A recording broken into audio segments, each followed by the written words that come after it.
Hai, Assalamualaikum. Welcome back to my channel. Okey, hari ini saya akan berkongsi tentang cabaran yang dihadapi oleh sistem maklumat strategik dari chapter 3, 3.4.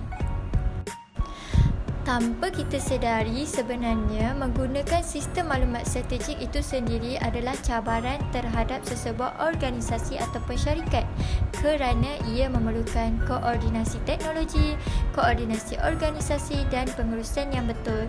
Tetapi terdapat 4 cabaran utama yang dihadapi oleh sistem maklumat strategik. Mari kita lihat satu persatu. Yang pertama, mempertahankan kelebihan persaingan. Yang kedua, menyelaraskan IT dengan objektif perniagaan.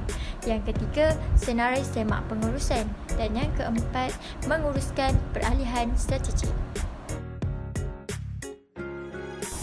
Cabaran yang pertama ialah dalam mempertahankan kelebihan pesaing.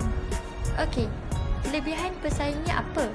Okey, kelebihan pesaing ialah berjaya melakukan sesuatu yang lebih baik daripada pesaing anda. Seperti kita mampu menghasilkan produk yang berkualiti tetapi menjualnya dengan harga yang lebih murah. Okey, kenapa ia menjadi satu cabaran? Kerana kelebihan dari saing ini tidak berkekalan lama. Jadi, pesaing-pesaing kita dapat meniru dan bertindak balas terhadap sistem strategik kita. Jadi kita patut ubah strategi dan pertahankannya untuk masa depan syarikat dan sesebuah organisasi. Cabaran yang kedua, dapat menyelaraskan IT dengan objektif perniagaan. Kerana apa ia menjadi satu cabaran? Kerana hanya sesebuah syarikat dan pengurus yang betul-betul memahami bagaimana IT dan kefungsian IT itu sendiri dapat membentuk penggunaannya secara efisien.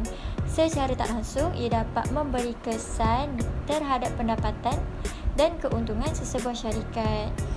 Ini terbukti dalam penyelidikan mengenai prestasi IT dan perniagaan. Ia membuktikan syarikat yang semakin berjaya adalah syarikat yang mempermudahkan teknologi maklumat dan secara tak langsung dapat meningkatkan keuntungan.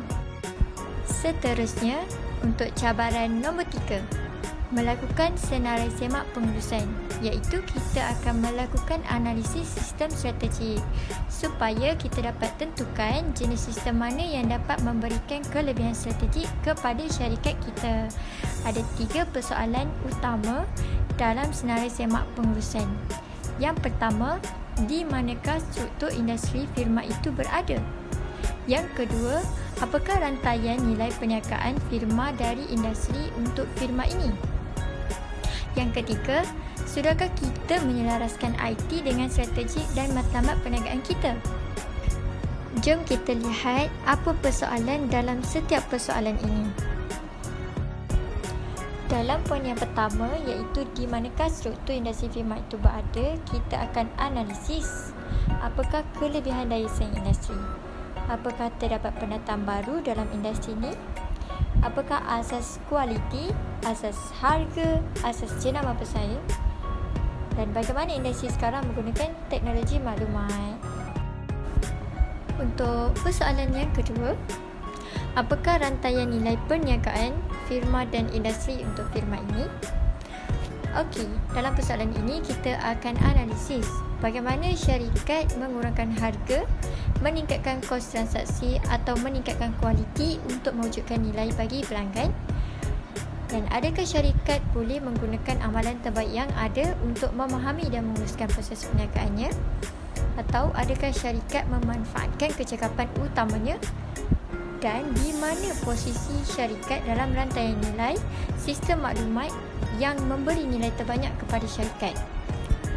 Persoalan yang ketiga, sudahkah kita menyelaraskan IT dengan strategik dan matlamat perniagaan kita? Dalam persoalan ini, kita akan menganalisis sudahkah kita menyatakan strategik dan matlamat perniagaan kita dengan betul dan tepat? Apakah IT boleh meningkatkan proses dan aktiviti perniagaan untuk mempromosikan strategi ini?